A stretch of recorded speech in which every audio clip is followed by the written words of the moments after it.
মাদ্রাসা শিক্ষা পর্ষদের দশম শ্রেণীর পরীক্ষায় দ্বিতীয় হয়ে তাক লাগাল রানীনগরের ছাত্র রামিজ পারভেজ। শুক্রবার ফল প্রকাশের পর দেখা যায় রানীনগরের সুপারিগোলা গ্রামের বাসিন্দা ওই পরীক্ষার্থী 775 নম্বর পেয়ে রাজ্যে সম্ভাব্য দ্বিতীয় হয়েছে। আর এদিন ফলাফল প্রকাশের পর আনন্দিত গোটা পরিবার। কেবল পরিবার নয়, আনন্দিত তার শিক্ষা প্রতিষ্ঠান আমিরাবাদ হাই মাদ্রাসার শিক্ষক শিক্ষিকা থেকে পড়ুয়ারাও।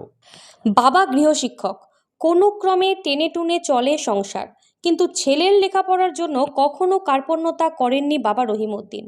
তার দাবি, গৃহশিক্ষকতা করে কোনো ক্রমে লেখাপড়া করিয়েছি ছেলেকে।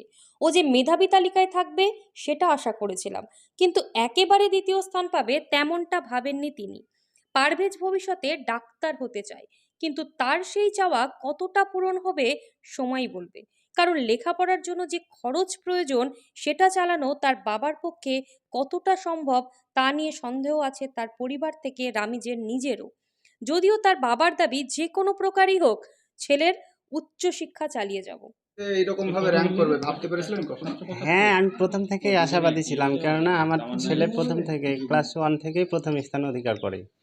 এবং স্কুলের যে স্কোরগুলা, কোনো পরীক্ষাতেও ওই 98%-এর নিচে ও নম্বর কখনোই পায়নি, ইভেন এজ এ টেস্টেও।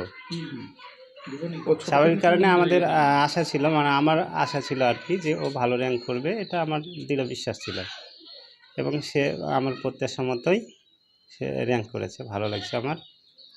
ভবিষ্যতে কি হবে ছেলে ভবিষ্যতে MBBS ডাক্তার অর্থাৎ চিকিৎসা বিজ্ঞান নিয়ে পড়াশোনার ইচ্ছা পোষণ করছে, সেটা করবে। তারপরে সমাজের জন্য আবার UPSC দেওয়ার চিন্তাভাবনা আছে, সেটা অবশ্য পরের কথা। আপাতত MBBS ও টার্গেট। কি করেন আপনি? আমি নিজে টিউশন করি।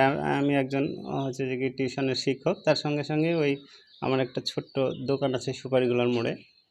সেইখানেই আমি ওই প্রথমত জানুয়ারি মাসের দিকে ছেলেগুলোর বই বিক্রি করি।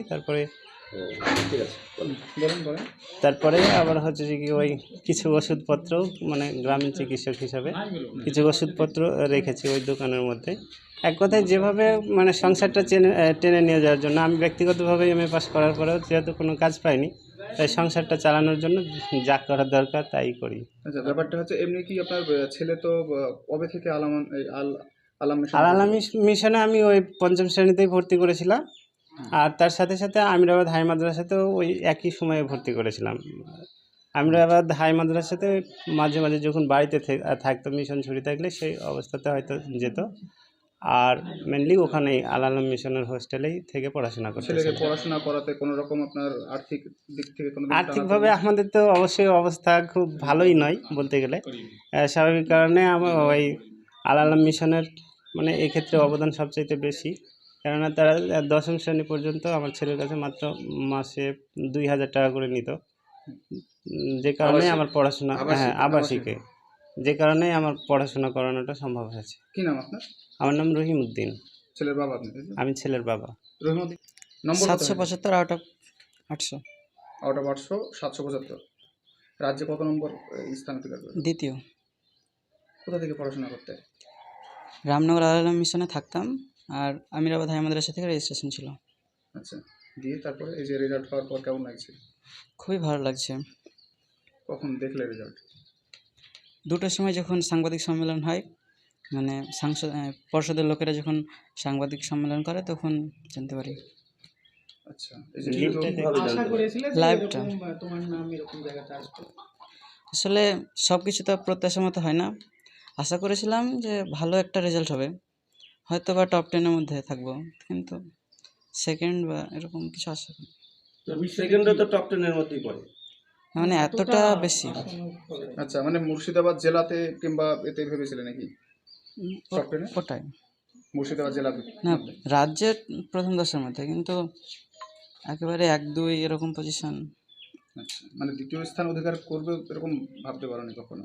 মানে দ্বিতীয় স্থান আসলে আমার থেকে ধরেন একজন বেশি ভালো, দুজন পরীক্ষা দিল, তাহলে ওটা ফার্স্ট সেকেন্ড হয়ে যাবে, এরকমটার কথা বলছি আমি। আচ্ছা, কোন স্কুল থেকে পড়াশোনা করতে? আলাম মিশন, রামনগর। লক্ষ্য কি তোমার? আগামী দিনে কি হতে চাও? নিট, মানে MBBS, তারপর UPSC। আচ্ছা, মানে ডাক্তার হতে চাও নাকি ভবিষ্যতে? হ্যাঁ। আচ্ছা, তো এখন কোন স্কুল থেকে পড়াশোনা করতে চাইছো? দেখা যাক। আচ্ছা, কেমন লাগছে ওই ফলাফল হওয়ার পরে? ভালো লাগছে খুব। কি নাম তোমার? রামিজ পারভেজ।